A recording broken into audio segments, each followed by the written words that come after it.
Editing. So we got these guys, pretty awesome little bunch of lads. They're a local band called Blank Canvas, and they've got kind of Faith No More meets Alice in Chains kind of feel, bit of that 90s inspired sort of grunge rock. And what we've done here, just to take you through it, I generally do 2 mics on the kit for all the important sound sources. So kick, we've got a sub kick, which is one of the Yamaha sub kicks. Anyone who knows that, it's a speaker essentially. It's reverse wired that works as a microphone. And then we've got a D6 on the kick. I've actually just for an added bit of transient punch, I've also put a PZM inside the drum shell, which is good. So that's sort of almost like contact mic. That's the Shure Beta 91, I think it was. We've got a 441 on the bottom of the snare to get all the snare noise. On top, you can use a 57. You can use all sort of stuff. I'm actually now a convert of the Audix i5. They say you don't need to EQ it. Well, that's just bullshit. We all know that. But at the same time, it is a great sounding mic, and you mix that with 1073 and distressors, and you certainly get a sweet ass sound when it comes to like that kind of distortion on the snare. It really helps, especially with the top and bottom snare. Racks are about the only things that we've sort of kept one mic on. We just done the classic Sennheiser 421s. And then on the hats, I've become a big fan of using 57s on hats again, which is ironic considering I've been through 451s, and I've been through Lulus, and I've been through Neumanns with all the pencil condensers and stuff, but I've gone back to the classic old 57s, which actually works quite kind of well. So I've done that on the hat and the ride, ironically, and now with these guys, I'm lucky enough to have some pretty awesome overhead mics. Usually I use the Coles 4038s, but I've done a bit of a swap lately, thanks to a friend of mine, Troy, who does a lot of drum sessions with me. He does a lot of hardcore stuff, but basically he got me using the 414s again, the AKG 414s. We've got a stereo pair of those. So they're currently sitting on overheads, and we've got the 4038s as the rooms. I've then used an 87, just because it takes a bit more wear and tear than our 67. And then a famous Ball and Biscuit, and if you guys don't know what a Ball and Biscuit is, it's a pretty well-known mic. Jack White actually wrote a song about it on Blunderbuss.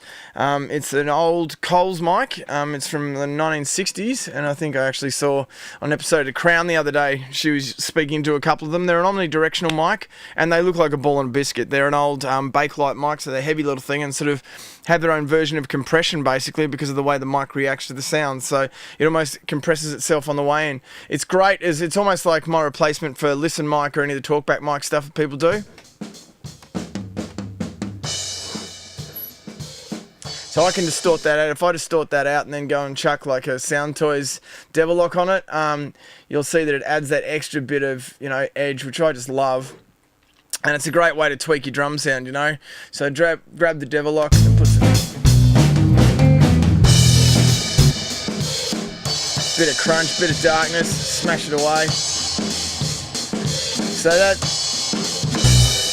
So that Devil Lock is obviously an emulation of the Level Lock, which was pretty famous back in late 70s and stuff like that. I think it was the 80s actually, where basically they used to go and throw that through it, give it a bit of distortion, a bit of edge. I love it. It's great, especially if you want to kick stuff up in the choruses.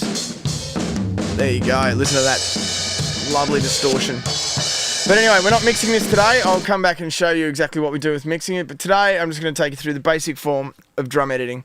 So anyone who knows anything about multi-mics, I like to color code all my stuff, incidentally, but anyone who knows anything about multi-mics knows that now what we've recorded them that way, we cannot violate that.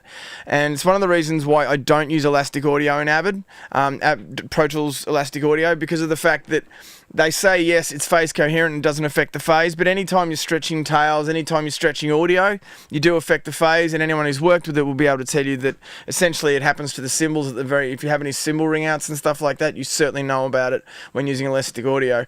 I'm an old schooler. I prefer to use Beat Detective, and there's a couple of surefire ways to make things work. Now, first and foremost, you need to put this little tab up the top here on. It's called Tab to Transient, and that's going to be your friend through this whole session. Now, the other thing I've got to do is down here, I have a tracking session that I use for groups to keep everything together to make sure when I do new playlists, I've got it all grouped. I want to disengage that, but make sure that I'm going to still keep my drum group engaged. As you can see, it's going to select all my drum group. That's in blue, which lets me know exactly what my drum tracks are. So first we're going to have a listen to it. Now, the first thing you do, just to keep everything ticking over nicely, first thing we're going to do is have the click going. Doesn't have to be loud, but basically what we want to know is we want to know whether everything's still in time, or we can still get an audible, basically gauge on exactly whether things are in time. Okay, now it's clear with that drum beat. He's built up,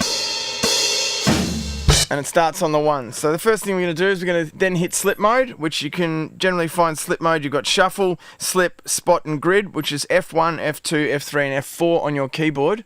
I'm using a Mac. It's generally the same on PC, I believe, but you'll have to check that out and check your shortcuts.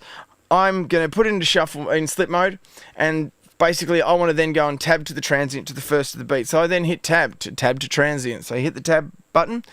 Now I've got this little thing set up so my Pro Tools shortcuts and my single key commands will work for me. It's because I've got a Pro Tools keyboard. It also lets me know exactly what I've got. So I'm going to then hit B to separate. Right, B to separate is really important because now I've separated it, and we're going to be able to do our first section. Now we do it in sections. Essentially, if what we're going to do is we're going to do it in sections, rhythmical sections. Sometimes I get really lazy and do whole tracks at once. That's because I've been doing this for such a long time. I know exactly how to get around it, but to be safe, we're going to do it in sections. So we're going to tab to the next transient here, which is also the one of the next bar of when he changes this beat. In fact, I think the beat's still the same. It's just a little quick breakdown. We then select all this. Next thing you know we need to do is we need to have this button here, which is link timeline and edit selection, and also this button, link track and edit selection. Both of those need to be working for you to get what you need to do out of this, because we've now included the section. We're going to do something really kind of tricky, which I bet most people didn't know they could do. And we're going to hit the option button, and we're going to disengage everything, right, while still technically having the region selected.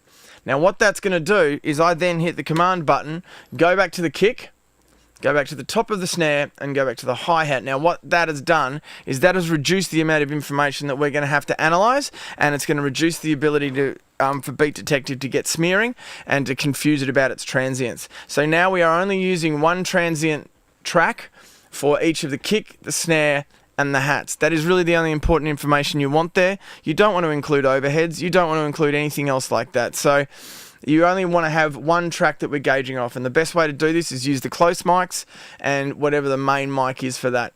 So we're then going to go up to our Beat Detective here. Good old school Beat Detective, never goes wrong. I can tell you, anyone who's been using Pro Tools for a long time will love this because generally don't have it in any other form. Logic doesn't have it. I do think Cubase has it from memory, but Ableton doesn't have it.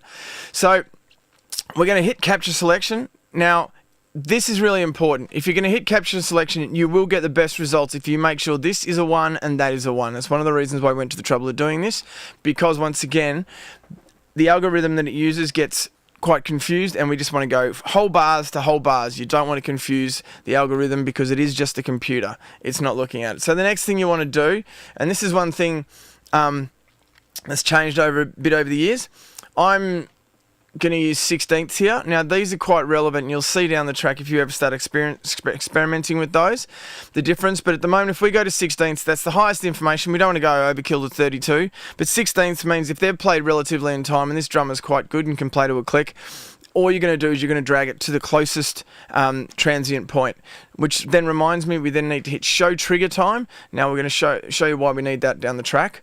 I'm going to put this sensitivity down, and we're going to hit analyze. Right, now make sure that you've only got those 3 tracks selected. Right, once we do that, we're going to move this up, and this basically increases the sensitivity. Now, I actually, listening to this beat,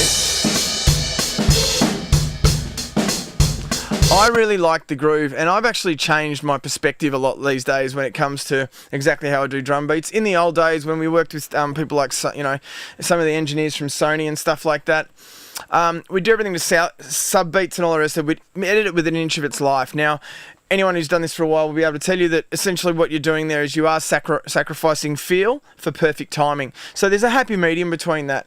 And the older I get and the more lazy I get, I think, you know what, if the drummer's good and he can play in time, why not just let him go to the beat, man? He's playing to a click. Let's just let him hit to a click. So that's what we're going to do at the moment. We're going to pull the sensitivity up and see whether we've got, we've generally got, we're going 16ths, but in the 4/4 time of what we're doing, the other thing we need to do is hit the control, Option button, and then on your numerical keypad hit the minus.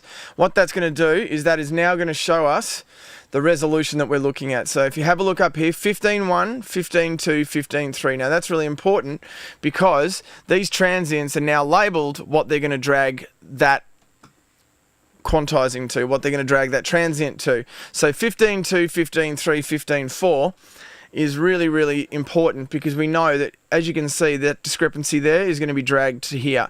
Now, one of the things you've got to watch out for is these giant gaps when you're editing drums. That's not only a sign of a bad drummer, but it's a sign of bad editing. And what you need to do is, the idea here is that we're trying to find an algorithm that basically gives us the fastest editing, but at the same time, if we get it perfectly right, or as close to right as possible, we should not get any huge gaps, especially if the drummer's competent.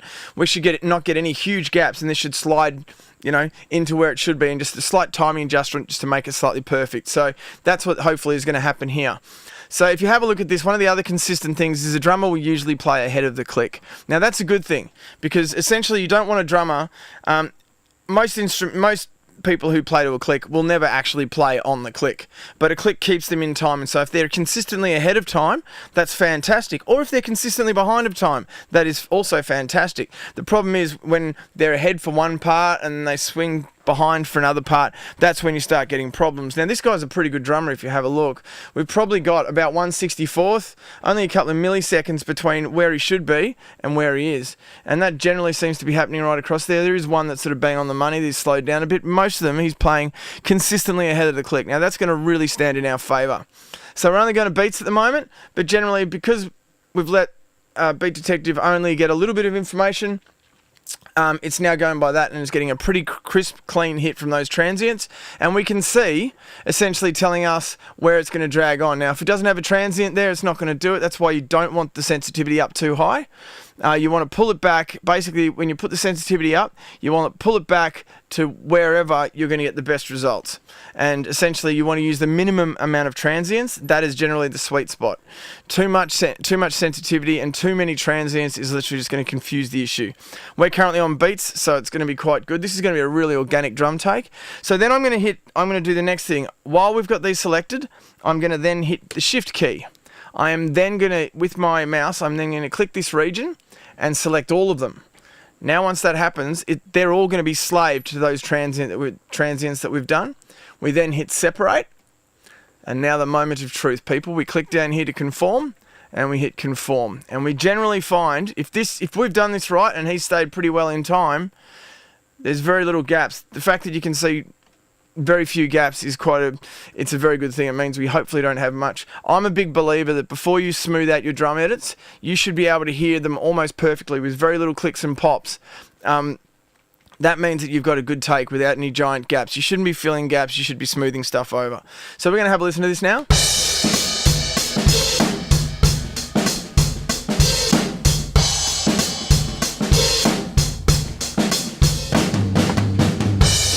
Okay, brilliant. So look, the fills are holding together quite well. Generally, drummers will go out on the fills and stuff like that.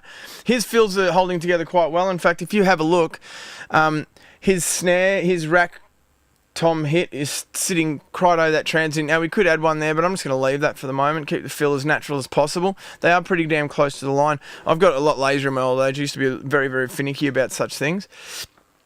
But look, that's a pretty good take. We've managed to get those drums sounding exactly the way we need them to. So I'm going to essentially go back and do all of that through the rest of the take again.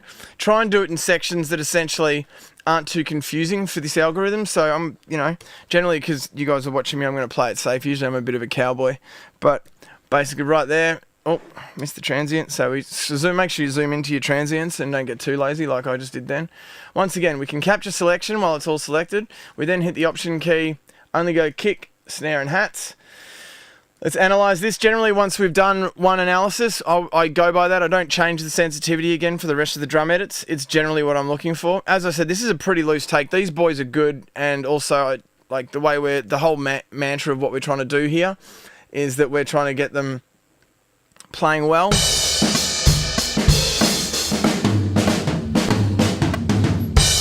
Yeah, beautiful.